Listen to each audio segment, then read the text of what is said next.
नमो नमः श्रीमात्रे नमः। ओम खं ब्रह्म। अद्य वयं नाट्यशास्त्रस्य अष्टमभागस्य विषये आलोचनां कुर्मः।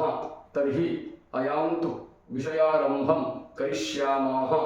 करुणरसः कदा सम्भवति?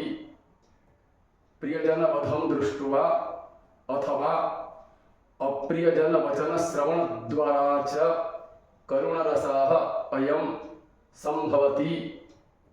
करुणरसस्य अभिनयः कैः कार्यते?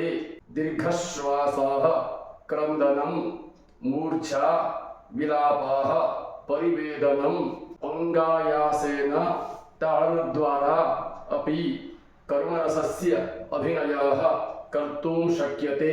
यथा रौद्ररसस्य स्थायीभावः कः? क्रोधः कस्य रसस्य स्थायीभावः भवति? रौद्ररसः केभ्यः कारणेभ्यः निष्पद्यते? राक्षसदानवः उद्धतमनुष्यसङ्ग्रामकारणात् अयमेव रसः उत्पद्यते। कैः विभागैः रौद्ररसः उत्पद्यते? क्रोधः, धर्षण, अधिक्षेपः, अवमानः, मिथ्याकथनं, कर्कशकथनं, द्रोहः, मात्सर्यादिभ्यः विभावेभ्यः उत्पद्यते रौद्ररसः। रौद्ररसे के विषयाः संघटन्ते?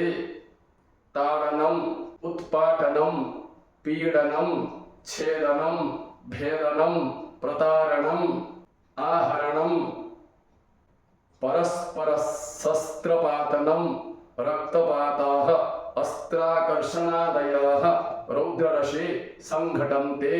रौद्ररसः कैः अनुभागैः वियुज्यते? रक्तनेत्रः, स्वेदा, भ्रूकुटी, करपीडनम्, औष्ठदंशनं, दन्तघर्षणं, गण्डस्फुरणं, हस्तमुष्टिका इत्यादिभिः अनुभागैः वियुज्यते। रौद्ररसस्य व्यभिचारी भावाः के भवन्ति?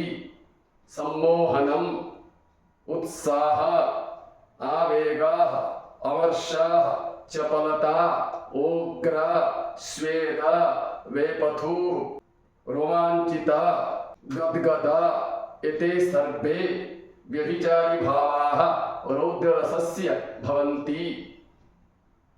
राक्षसान् ये अनुकुर्वन्ति तेषां रौद्ररसस्य अनुभूतिः जायते चेत् किं कथं जायते? अत्र उच्यते राक्षसदानवेभ्यः किं रौद्ररसस्य उत्पत्तिः जायते? तर्हि किम् अन्येषां निकटे रौद्ररसः नैव भवति?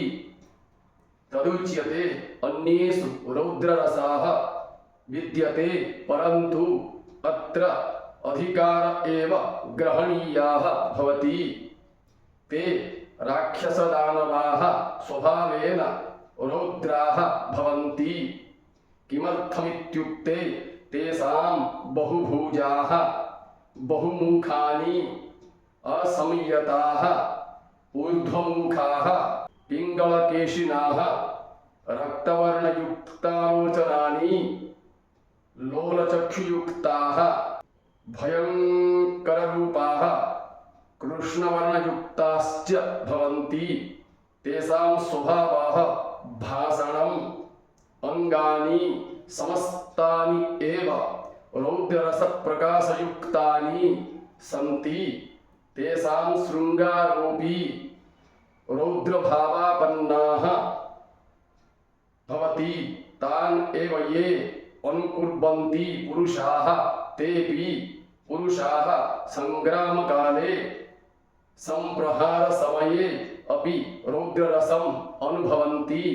तान् ये अनुकुर्वन्ति ते रौद्ररसस्य अनुभवं स्वयं कुर्वन्ति। अद्य एतावत्पर्यन्तम् अष्टमभागस्य विषये वयम् आलोचनां कृतवन्तः। श्वः नवमभागस्य विषये आलोचनां करिष्यामः। अतः सर्वेभ्यः धन्यवादाः। नमो नमः।